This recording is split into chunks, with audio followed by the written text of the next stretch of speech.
Uh, the last year, I listened to a song and I realized somebody wrote my testimony in their song. And I was thinking, Father, why didn't you give me that song? Why didn't you give it to me? Why did you give it to somebody else? Let me tell you why it meant so much to me. What key are we in, by the way? What key are we in? No, I said, what key are we in? F? Okay, that'll work.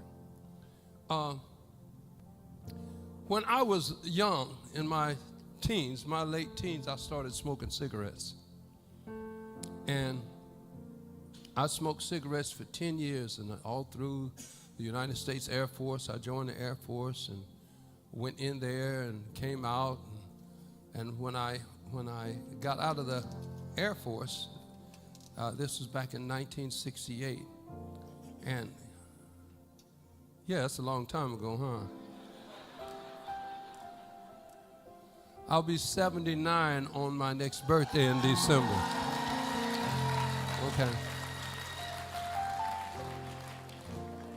But I went to Los Angeles. I went to Hollywood, California, because I wanted to be a star, you know.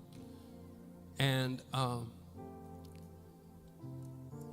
I didn't realize that let me put it like this. I was having trouble with my lungs, and I didn't realize how severe the trouble was until I went to a doctor.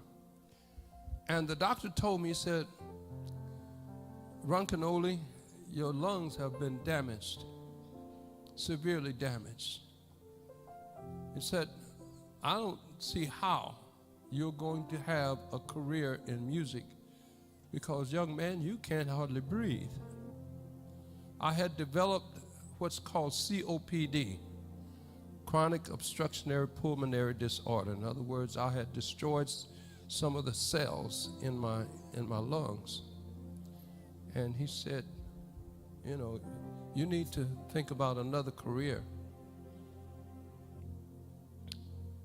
Listen, I've been trying to sing since I was a baby. My mother told me, she said, I didn't have to sing lullabies to you because you made up songs yourself when you were a baby. So I've been singing since I can remember, and that's all I've ever wanted to do in my life. I've only had two dreams. One was to sing, the other one was to travel the world.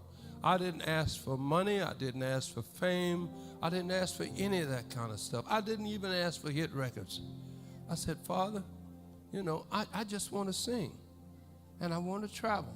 My father was in the military, he was in the Air Force as well, and he would go to all of these different countries, and he would come back and bring us souvenirs and tell us stories about different places that he went.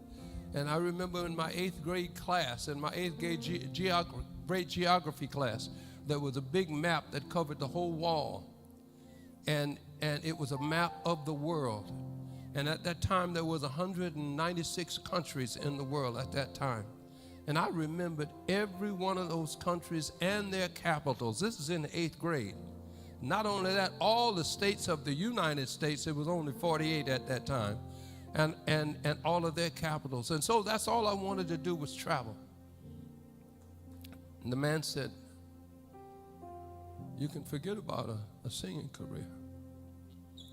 But I kept trying.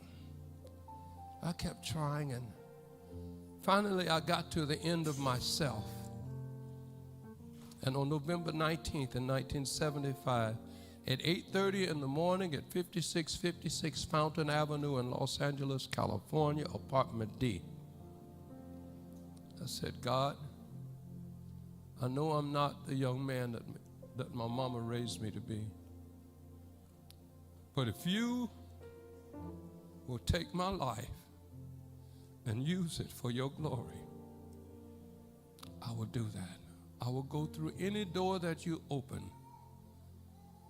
So he gave me that. And then a couple of years ago when I heard this song, man, I said, oh my goodness, that's my testimony. Take me to the key of A.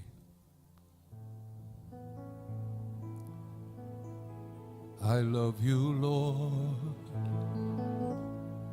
for your mercies never fail me. All my days I've been held in your hands.